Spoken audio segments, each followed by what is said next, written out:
अस्सलामुअलैकुम दोस्तों, मेरे चैनल कहानी नुक्कड़ की में आप सभी का स्वागत है। दोस्तों, अगर आपको मेरी कहानी अच्छी लगे तो लाइक करें, शेयर करें और चैनल को सब्सक्राइब करना बिल्कुल भी न भूलें। बहुत अरसे पहले की बात है। एक हज्जाम था। वो इतना बेवकूफ़ था कि कोई भी काम सही तौर पर नहीं कर सकता था।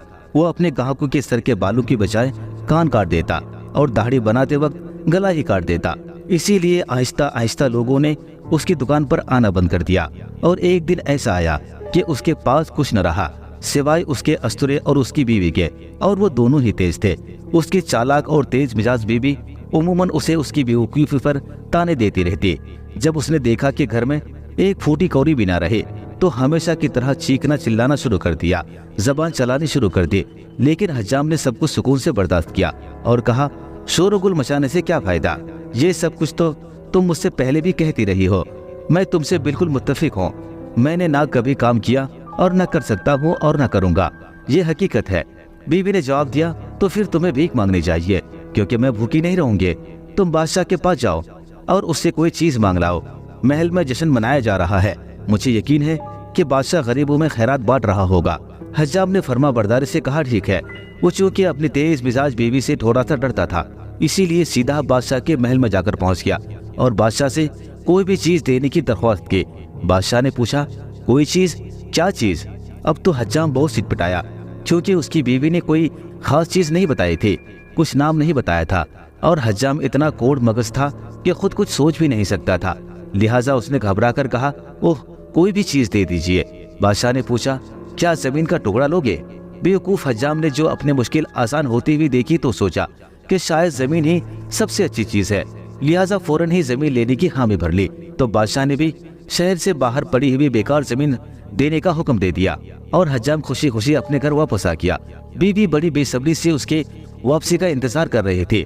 जैसे ही देखी तो बोली, तुम क्या लाए हो? मुझे जल्दी दो ताकि मैं खाने के लिए कुछ खरीद कर लाऊं। अब उसकी बीवी ने कितना शोर मचाया होगा कि जब उसे पता चला होगा कि हज्जाम को एक जमीन का बेकार सा टुकड़ा मिला है। हज्जाम ने गिड़गिड़ा कर कहा, लेकिन जमीन जमीन होती है, ये कहीं भाग नहीं सकते। हमारे पास कुछ न कुछ तो रहेगा ना। बीवी ने गुस्से से कहा, तुम जैसा अहमक दुनिया में कोई नहीं होगा। जब हम उस जमीन पर कुछ लगा ही नहीं सकते तो उसका क्या फायदा? हम हल और बैल कहाँ से लाएंगे? लेकिन हज्जाम की बीवी बहुत चालाक और होशियार थे। उसने सोचना शुरू कर दिया और जल्द ही उसने बेकार जमीन को कारामद बनाने का मंसूबा बना लिया। उसने अपने शोहर को साथ लिया और बंजर जमीन पर पहुंच गया। उसने हज्जाम से कहा कि तुम बस मेरी नकल करते रहना। उसने मैदान में घूमना शुरू कर दिया और जमीन को जगह जगह बड़ी बेचैनी अंदाज से देखती रही। और जब कोई आदमी उसके पास से गुजरता तो वो बहाना करके बैठ जाती और ऐसा दिखाती जैसे कि वो कुछ नहीं कर रही हो। इत्तेफाक से सात चोर वहाँ झाड़ियों के पीछे छुपे हुए हज्जाम और उसकी बीवी की सारी हरकतें देख रहे थे। उन्हें देखा तो वो ये समझे कि दाल में कुछ काला है। लिहाजा सूरज गुरूब होने से पहले उनमें से एक चोर सूरत हाल मालूम करने के लिए उनके पास आया। चोर जब उनके पास पहुंचा तो हज्जाम की बीवी ने पहले तो इधर उधर देखा, फिर बड़े ही राजदाना सा अंदाज में बोला, ये जमीन मेरे दादा की है। उन्होंने इसमें सोने से भरी हुई 5 देगें छुपा दी थी और मैं वो जगह तलाश कर रही हूँ जहाँ देगे हैं, ताकि वो जगह खोदकर देगे बाहर निकाल लूं। मगर तुम ये बात किसी को बताओगे नहीं? चोर ने बड़ी खुशी के साथ उसे ये बात किसी से ना बताने का वादा कर लिया। मगर जैसे ही हज्जाम और उसकी बीवी अपने घर को गए, चोर ने अपने साथियों को खजाने के मुतालिक बता दिया और वो सब खजाना तलाश करने में लग गए।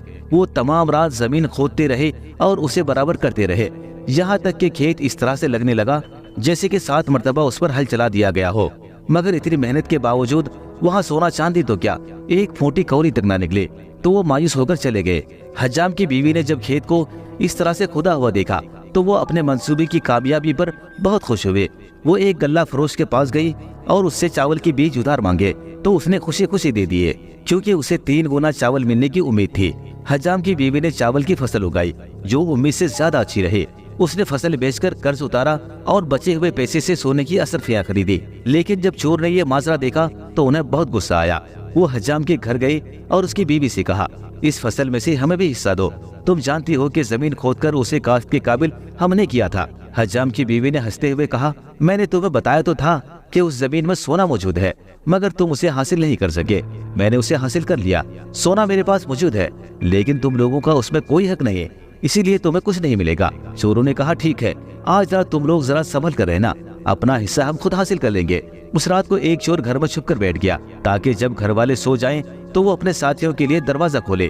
लेकिन हज्जाम की चालाक बीवी ने उसे देख लिया और उसे मजा चखाने की तरकीब सोचने लगी।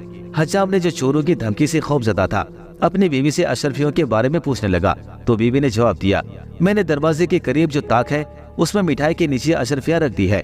चोर ने जब ये सुना तो बहुत खुश हुआ।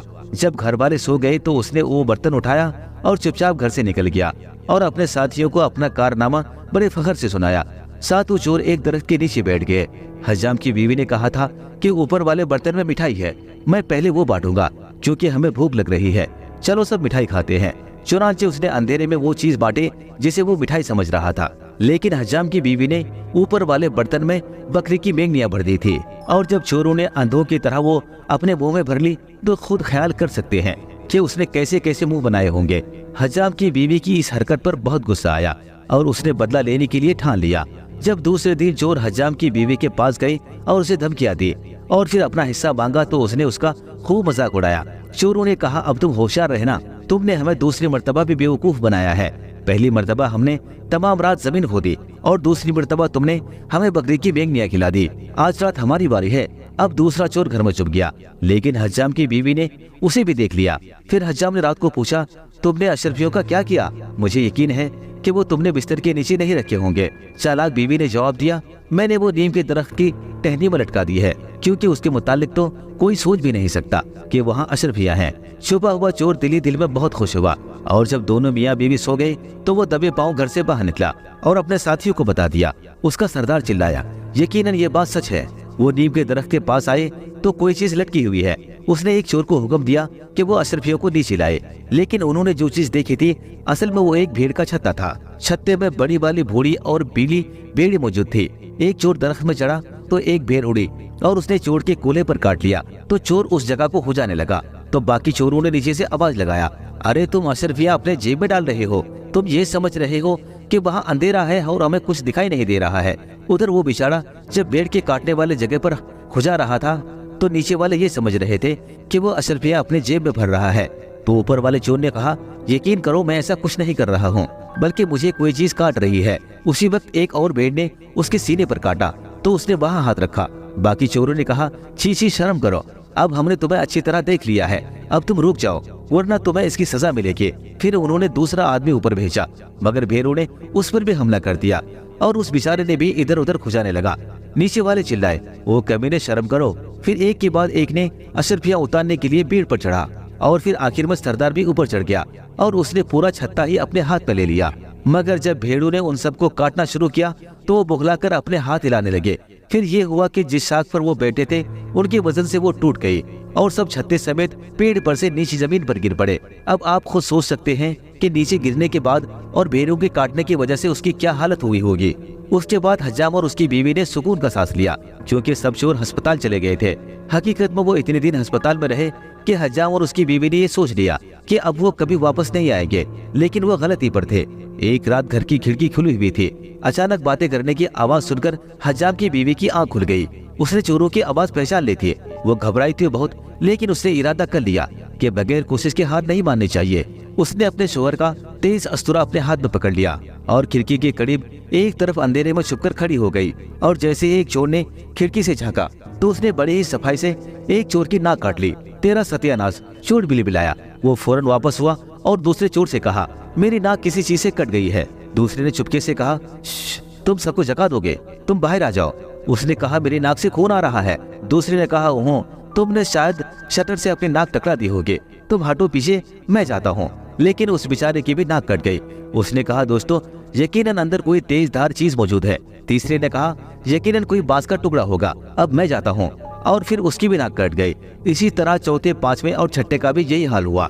आखिर में सरदार की बारी आई। सरदार बहुत होशियार और चालाक आदमी था और नाक की कीमत जानता था। उसने कहा, एक आदमी को सही सलामत रहना चाहिए ताकि तुम्हारे जख्मों की देखभाल कर सके। आओ अब चलो, कल आएंगे। उनके जाने के बाद हज्जाम की बीवी ने चराग जलाया और तमाम नाकों को जमा करके एक संदूक में रख दिया। अब इससे पहले के चोरों के जख्म भरता गर्मियां शुरू हो चुकी थी। हज्जाम और उसकी बीवी को घर में गर्मी लगती थी, इसीलिए उसने अपनी चारपाइयां घर से बाहर बिछा ली क्योंकि उसे यकीन हो चुका था कि चोरों को अब काफी सजा मिल चुकी है, इसीलिए वो कभी नहीं आएंगे। लेकिन ऐसा नहीं हुआ। एक दिन जब चोरों ने उनको बाहर सोते हुए देखा तो हज्जाम की बीवी की चारपाई उठाकर चलते बने। हिलने जुलने से हज्जाम की बीवी की आंख खुल गई। उसने देखा कि चारपाई समेत वो चोरों के कांधे पर जा रही है और 3 चोर पीछे चल रहे हैं, मगर उसने हवास कायम रखे। वो सोचती रही, मगर बचने की कोई सूरत नजर नहीं आई। कुछ दूर जाकर वो लोग बरगद के एक दरख्त के नीचे पहुँचे। हमें कुछ देर आराम करना चाहिए, यहाँ हम बहुत थक गए हैं, चोरों ने कहा। ये कहकर उन्होंने चारपाई जमीन पर रखे। बरगद देखकर हज्जाम की बीवी के दिमाग में एक तरकीब आई। उसने कंबल को चारपाई पर इस तरह फैला दिया जैसे कि वो सो रही है और खुद बरगद की साख पकड़कर लटक गई। उस वक्त चांदनी रात थी। चोरों ने सरदार से कहा, तुम जागो, हम सोते हैं, क्योंकि हमारी नाकें अभी जख्मी हैं। वो सब सो गए और सरदार इधर उधर टहलने लगा। अचानक हज्जाम की बीवी के जहन में एक मंसूबा आया। उसने अपने सफेद चादर का नकाब बनाकर मुंह पर डाल दिया और बहुत धीमी आवाज में गाना शुरू कर दिया। सरदार ने ऊपर नजर उठाई तो उसने देखा कि एक नकाबपोश औरत बैठी हुई है।